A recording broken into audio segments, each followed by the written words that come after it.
Baik, Assalamualaikum warahmatullahi taala wabarakatuh. Bertemu lagi dengan saya Pak Dimas Alginanjar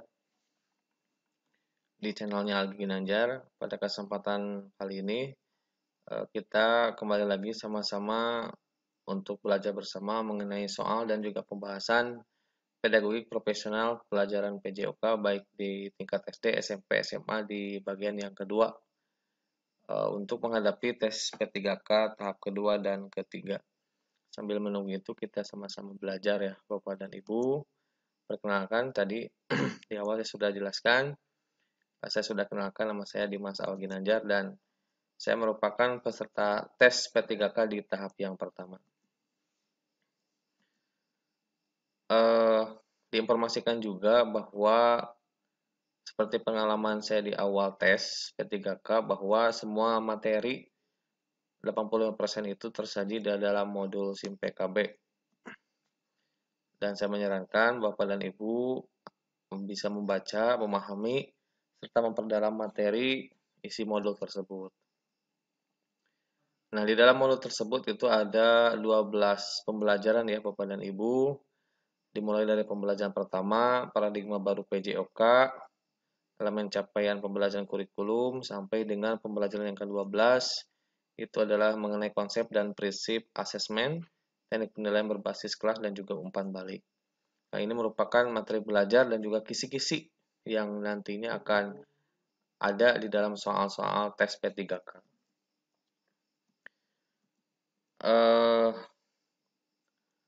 Bapak dan Ibu, di pertemuan yang awal, saya sudah memberikan pertanyaan bonus ya Bapak dan Ibu.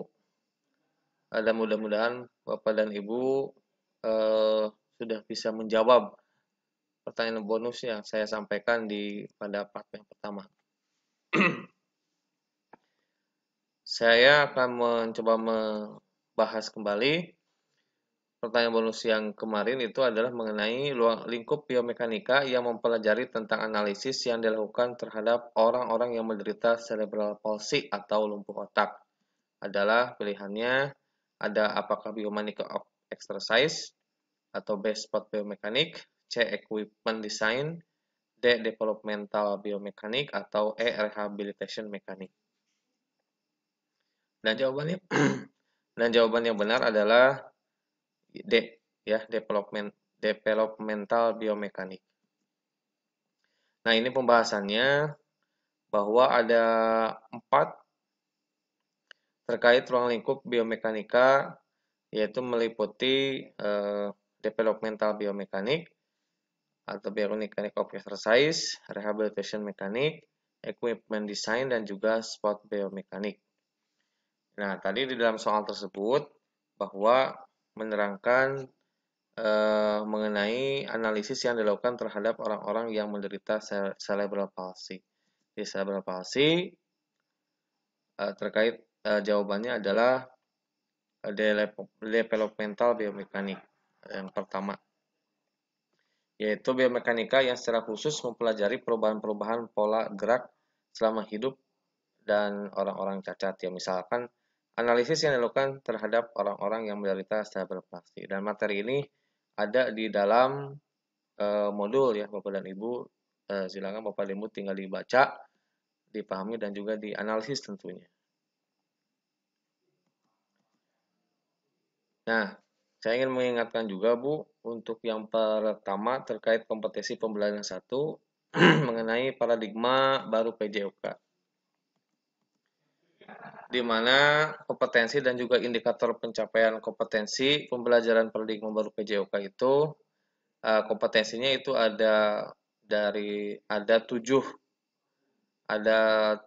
7 kompetensi terkait dengan pemahaman pendidikan jasmani, memahami pendidikan olahraga, pengertian pendidikan kesehatan, menemukan perbedaan penjas dan juga olahraga, menemukan perbedaan penjas dan juga pendidikan kesehatan, menganalisis tujuan pendidikan jasmani, dan juga menentukan manfaat pendidikan jasmani. Sedangkan indikator pencapaian kompetensinya atau IPK-nya itu terkait ada 7 juga, menjelaskan pendidikan jasmani sampai dengan yang ketujuh adalah menentukan manfaat pendidikan jasmani. Nah, ini Bapak dan Ibu terkait dengan kompetensi dan juga indikator pencapaian kompetensi yang harus Bapak dan Ibu pahami mengenai pembelajaran yang pertama terkait dengan paradigma baru PJOK. Baik, Bapak dan Ibu kita teruskan ya latihan-latihan soalnya. Nah, nomor 11, lanjutan dari part yang pertama. Pendidikan jasmani merupakan bagian yang tidak terpisahkan dari pendidikan, pada umumnya yang mempengaruhi potensi peserta didik dalam hal kognitif, afektif, dan juga psikomotor melalui aktivitas jasmani. Nah, pada prinsipnya, pendidikan jasmani adalah apakah A. Aktivitas pendidikan yang dilakukan dengan mempertimbangkan karakteristik peserta didik yang bertujuan untuk memanfaatkan waktu luang. B. Pendidikan melalui aktivitas jasmani untuk meningkatkan individu secara organik, neuromuskuler, perseptual, kognitif, dan emosional. C. Pendidikan yang dilakukan oleh masyarakat dengan kegemaran dan kemampuan yang tumbuh dan berkembang sesuai dengan kondisi dan nilai budaya. D. Pendidikan tentang aktivitas jasmani dan keolahragaan yang dilakukan atas dasar kecintaan atau kegemaran berolahraga melalui permainan. Atau E. Aktivitas pendidikan yang dilakukan oleh guru untuk membina dan mengembangkan peserta didik secara terencana, berjenjang, dan berkelanjutan. Nah, Bapak dan Ibu, jawabannya hampir sama semua deh, hampir sama semua. Nah, tugas Bapak dan Ibu adalah mencoba menganalisis terkait dengan pendidikan jasmani. Nah, di dalam modul itu memang ada tersaji, namun memang Bapak dan Ibu harus mampu menganalisis terkait dengan apa itu pendidikan jasmani, pendidikan olahraga, pendidikan kesehatan, dan juga perbedaan serta ruang lingkup dari ketiga unsur tersebut. Dan jawabannya adalah B ya, yaitu pendidikan melalui aktivitas jasmani untuk meningkatkan individu secara organik, neuromuskuler, perseptual, kognitif, dan juga emosional. Pembahasannya seperti ini, bahwa pengertian pendidikan jasmani, pendidikan olahraga, dan pendidikan kesehatan. Ada pengertian pendidikan jasmani ya. Pada hakikatnya adalah proses pendidikan yang merupakan aktivitas fisik untuk menghasilkan perubahan holistik dalam kualitas individu, baik dalam fisik, mental, serta emosional. Pendidikan jasmani memperlakukan anak sebagai sebuah kesatuan utuh, makhluk total daripada hanya menganggapnya sebagai seseorang yang terpisah kualitas fisik dan juga mental. Walaupun secara literasi tidak sama, tetapi secara analisis dan juga pemahaman itu mencakup di pilihan B ya, bahwa memang pendidikan jasmani itu pendidikan melalui aktivitas jasmani untuk meningkatkan individu secara organik, neuromuskuler, perseptual, kognitif, dan emosional. Artinya secara holistik penjas itu secara menyeluruh ya Bapak dan Ibu. Selanjutnya nomor 12.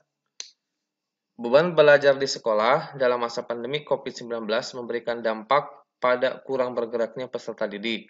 Melalui pendidikan jasmani diharapkan permasalahan tersebut dapat diatasi. Hal efektif berikut manakah yang dapat memberikan manfaat peserta didik di masa pandemi? Apakah A. Memberikan kesempatan untuk bergerak sesuai kebutuhan gerak dan keinginannya. B. Mendesain pembelajaran melalui aktivitas gerak yang cukup dan menggembirakan.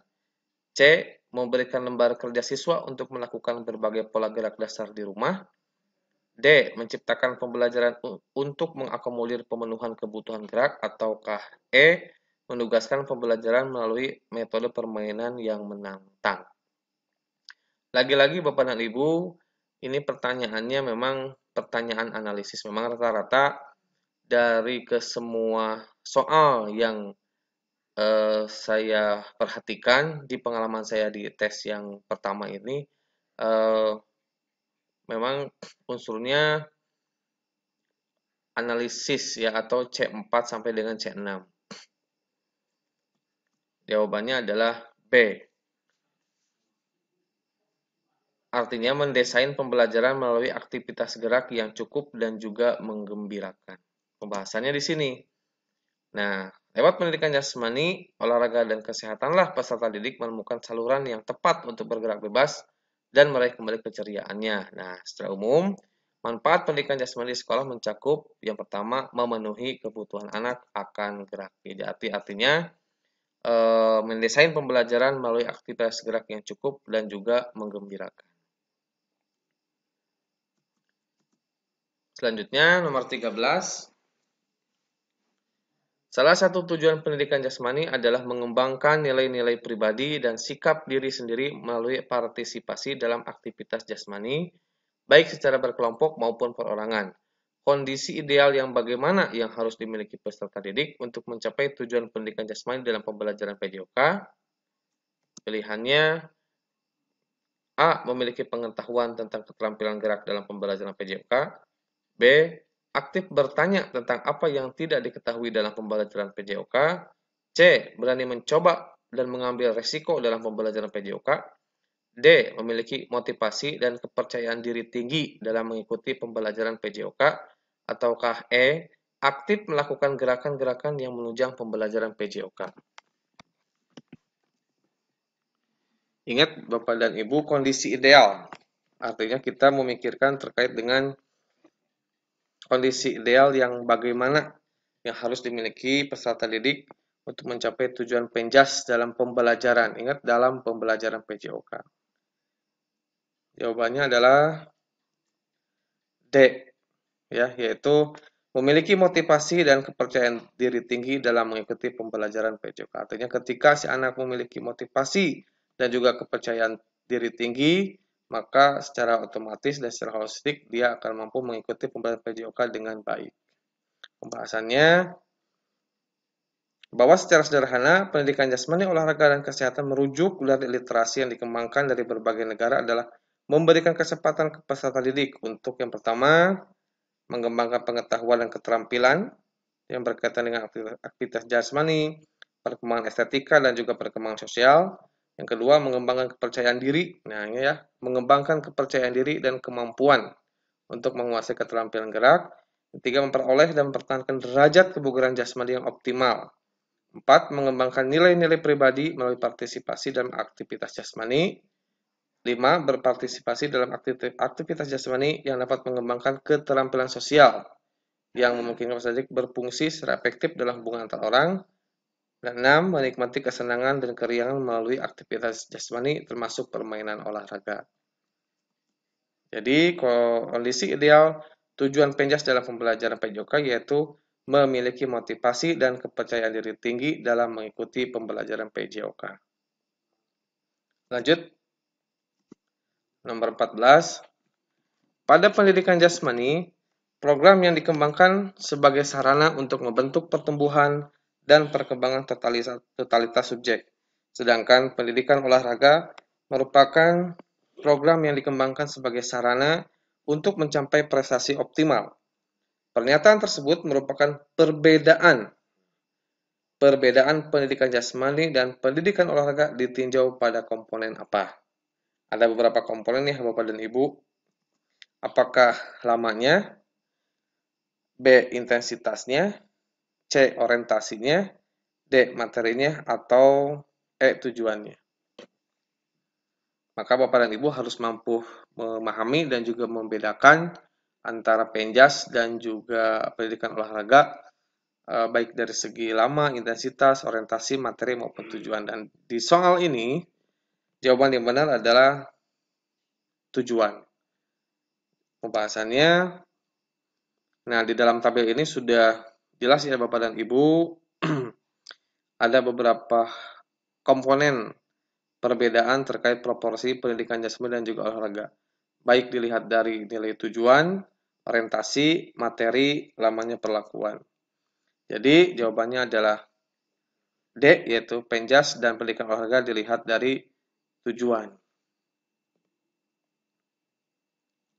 Selanjutnya, nah, manakah pernyataan yang tepat mengenai perbedaan pendidikan jasmani dan pendidikan kesehatan? Ingat Bapak dan Ibu, di dalam modul yang ke-1 ini mengenai paradigma PJOK itu kan ada 3 ya, yaitu pendidikan jasmani, pendidikan olahraga, dan juga pendidikan kesehatan. Bapak dan Ibu harus mampu memahami ketiga unsur tersebut. A.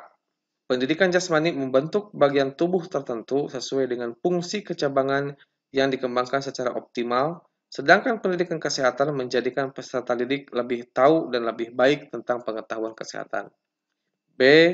Pendidikan jasmani merubah perilaku peserta didik dalam menerapkan hidup sehat melalui aktivitas fisik, sedangkan pendidikan kesehatan merubah perilaku hidup sehat peserta didik secara menyeluruh, baik dari aspek kognitif, afektif, dan juga psikomotor. C. Pendidikan jasmani menitik beratkan pada pencegahan timbulnya penyakit melalui aktivitas fisik, sedangkan pendidikan kesehatan menitik beratkan pada pengetahuan tentang komponen kebugaran jasmani yang terkait dengan kebugaran dan juga kesehatan. D. Pendidikan jasmani dirancang sebagai pemenuhan kebutuhan gerak dasar dan keinginan peserta didik, sedangkan pendidikan kesehatan dirancang untuk mencapai intensitas kerja fisik sehingga melebihi kemampuan optimal melalui aktivitas fisik. Sedangkan E, pendidikan jasmani menjadikan peserta didik tahu tentang kesehatan dan mendapatkan manfaat tubuh yang sehat melalui aktivitas fisik, sedangkan pendidikan kesehatan menjadikan peserta didik lebih tahu dan lebih baik tentang pengetahuan kesehatan.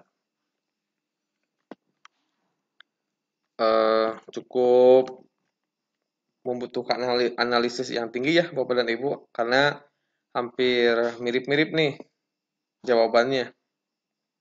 Namun dari semua jawaban yang agak mirip ini, tetapi ada satu jawaban yang mutlak benar. Jawabannya adalah E ya.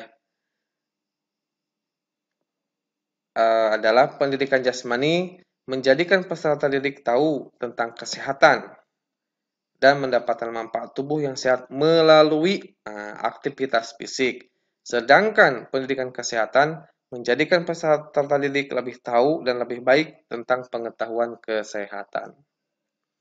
Nah, di sini ya pembahasannya. Nah, dilihat dari sisi tujuan pendidikan kesehatan adalah untuk meningkatkan status kesehatan dan mencegah timbulnya penyakit, mempertahankan derajat kesehatan yang sudah ada, memaksimalkan fungsi dan peran pasien selama sakit, serta membantu pasien dan keluarga untuk mengatasi masalah tersebut. Nah, secara umum, tujuan dari pendidikan kesehatan adalah mengubah perilaku individu atau masyarakat di bidang kesehatan.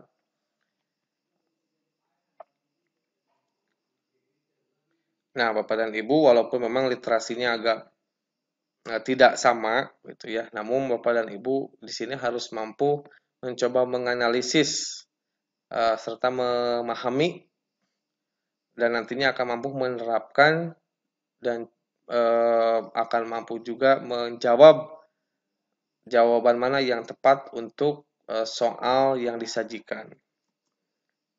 Untuk soal ini, jawaban yang tepat itu adalah E. Selanjutnya, 16. Kemajuan teknologi yang dicapai saat ini memberikan dampak pada kurang bergeraknya peserta didik melalui pendidikan jasmani. Diharapkan permasalahan tersebut dapat diatasi. Nah, berikut manfaat dari pendidikan jasmani di sekolah. A. Mengenalkan pentingnya aktivitas fisik. B. Memenuhi kebutuhan anak akan gerak. C. Menanamkan karakter pantang menyerah. D. Menanamkan karakter pantang menyerah. E. Memberikan kebebasan bergerak aktif. Ini C dan juga D sama ya, dan Bapak dan Ibu. Kalau ada yang sama gitu berarti membingungkan kita ini, dan kemungkinan itu salah. Dan jawabannya betul adalah B. Ingat Bapak dan Ibu bahwa PJAS itu lebih kepada aktivitas gerak anak, memenuhi kebutuhan anak akan gerak. Nah, ini ya. Jadi secara umum manfaat pendidikan jasmani, olahraga dan kesehatan di sekolah mencakup ada beberapa cakupan. Nah, di antaranya adalah memenuhi kebutuhan peserta didik akan gerak. Itu ya. Jadi manfaat di sekolah itu adalah B, memenuhi kebutuhan anak akan gerak. Selanjutnya, Bapak dan Ibu di nomor 17. Nah, kembali lagi pemahaman ya Bapak dan Ibu. Pendidikan olahraga memiliki ciri umum apa saja? Apakah A. Proses pendidikan yang menggunakan aktivitas jasmani sebagai media untuk mencapai tujuan pendidikan. B. Proses membelajarkan siswa untuk dapat berolahraga dan memperoleh kebugaran jasmani. C. Mengandung unsur permainan, perjuangan, atau kompetisi baik dengan diri sendiri, orang lain maupun alam. D. Mengandung unsur permainan, perjuangan, atau kompetisi baik dengan lawan, orang lain maupun alam. E. Dilakukan secara sportif dan fair untuk tujuan pengembangan prestasi olahraga kompetitif implementasi. Dan jawaban yang benar adalah C ya, nama Bapak Ibu. Jadi, pendidikan olahraga ini memiliki ciri umum mengandung unsur permainan, perjuangan, atau kompetisi baik dengan diri sendiri, orang lain maupun alam. Nah, ini Ibu, Bapak, dan Ibu jangan terjebak ya. Di sini sengaja penyajian pilihannya C itu hampir sama dengan yang D. Namun yang membedakan C ini adalah yang membedakannya ada unsur permainan, perjuangan, atau kompetisi baik dengan diri sendiri, diri sendiri ya, orang lain maupun alam. Nah, ini pembahasannya. Nah, Bapak dan Ibu, di sini lagi-lagi saya mengingatkan bahwa harus mampu memahami, mengetahui, dan juga menganalisis terkait dengan komponen pembahasan perbedaan pendidikan jasmani dan juga olahraga dilihat dari beberapa aspek. Yang pertama adalah tujuan, orientasi, materi, lamanya perlakuan, frekuensi perlakuan, intensitas, dan juga peraturan.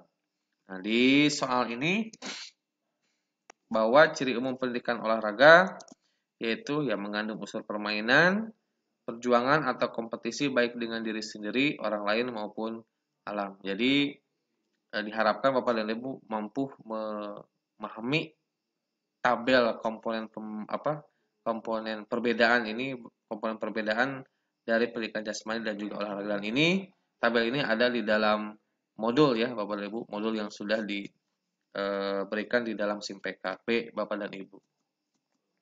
Selanjutnya untuk pertanyaan nomor 18.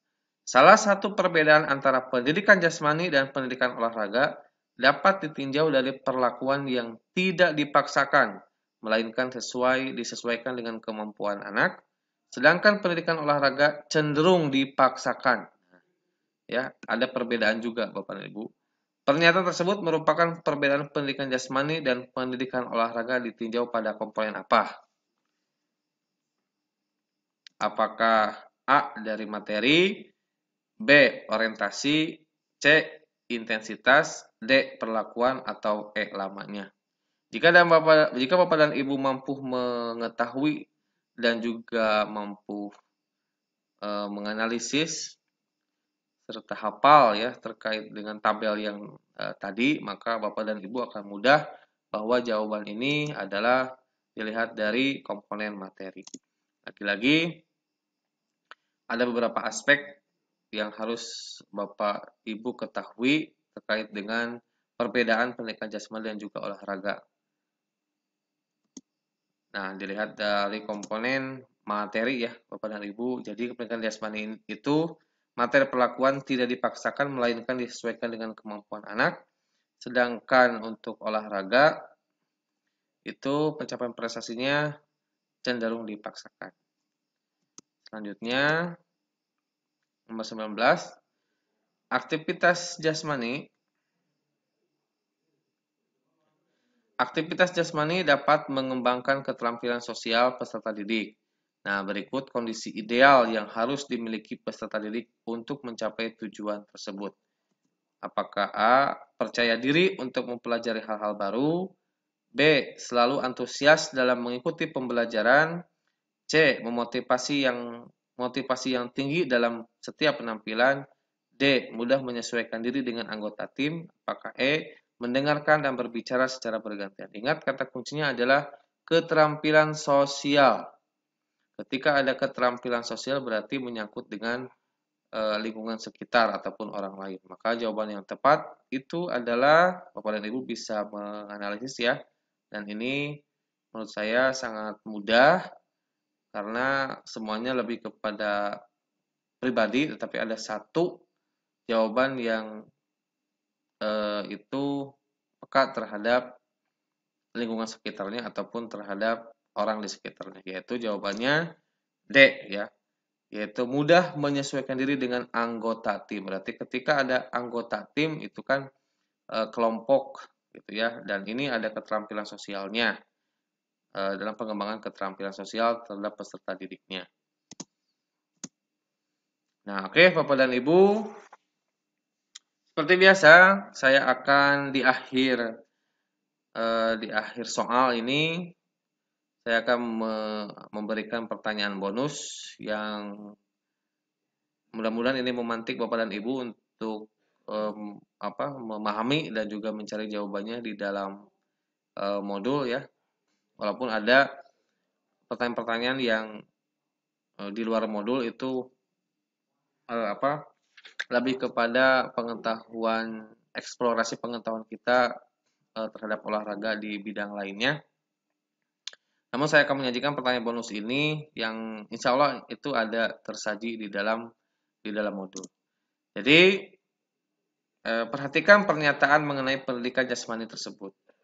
Lagi-lagi analisis ya, dan juga pemahaman Bapak dan Ibu terkait dengan penjas. Yang pertama adalah 1. Mengembangkan kesadaran tentang arti penting aktivitas jasmani untuk mencapai pertumbuhan dan perkembangan tubuh serta gaya hidup aktif sepanjang hayat. 2. Mengembangkan keterampilan pengelolaan diri dalam upaya mengembangkan dan pemeliharaan kebugaran jasmani, mengelola kesehatan, kesegaran, kesejahteraan dengan benar, serta pola hidup sehat. 3. Penyelenggaraan pendidikan jasmani, olahraga, dan kesehatan di sekolah didasari nilai-nilai luhur bangsa untuk membentuk profil pelajar Pancasila. 4. Penyelenggaraan pendidikan jasmani, olahraga, dan kesehatan untuk membentuk individu-individu yang terliterasi secara jasmani dan menerapkannya dalam kehidupan sepanjang hayat. 5. Mengembangkan pola gerak dasar. Nah, pertanyaannya adalah yang merupakan pendidikan jasmani itu yang mana saja Bapak dan Ibu? Apakah A 1 dan juga 2? Apakah B 2 2 dan 2 ini ya? Maaf.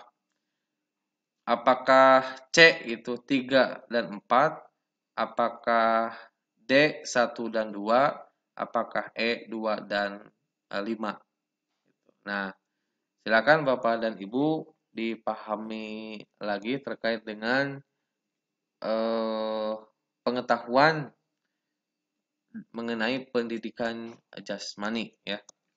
Nah, silakan jawaban Bapak dan Ibu di kolom komentar ya Bapak dan Ibu, silakan dijawab untuk pertanyaan bonus ini. Demikian Bapak dan Ibu penjelasan, review soal dan juga pembahasan soal-soal di part yang kedua ini, dan nantikan soal dan juga pembahasan berikutnya di part yang ketiga. Mudah-mudahan video ini membantu Bapak dan Ibu dalam mempersiapkan tes yang selanjutnya, dan saya berharap dan saya mendoakan Bapak dan Ibu mudah-mudahan tes yang selanjutnya itu dapat dilancarkan dan juga lulus. Ingat Bapak dan Ibu selalu mempersiapkan diri ya, karena rezeki seseorang itu sudah tertakar dan juga tidak akan mungkin tertukar. Yang penting kita harus bisa mempersiapkan diri dengan maksimal. Maksimalkan usahanya, progreskan doanya. Salam guru pembelajar, salam olahraga. Billahi taufiq wal hidayah. Assalamualaikum warahmatullahi wabarakatuh.